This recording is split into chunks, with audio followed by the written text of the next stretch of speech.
In this guide, I will be showing you guys how to change NFL jersey name. Let's get started. There are two main ways to change the name on NFL jersey.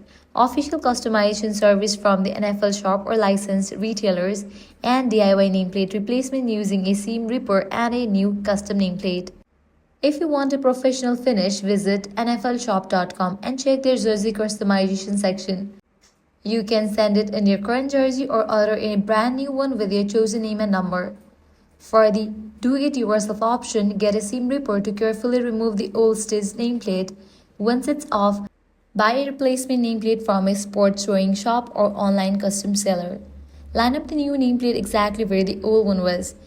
Then sew it on using a matching stitch pattern. If you're not confident sewing, most local tailors or sports shops can handle this for you. Make sure your new name is straight, tightly stitched, and matches the jersey's colors.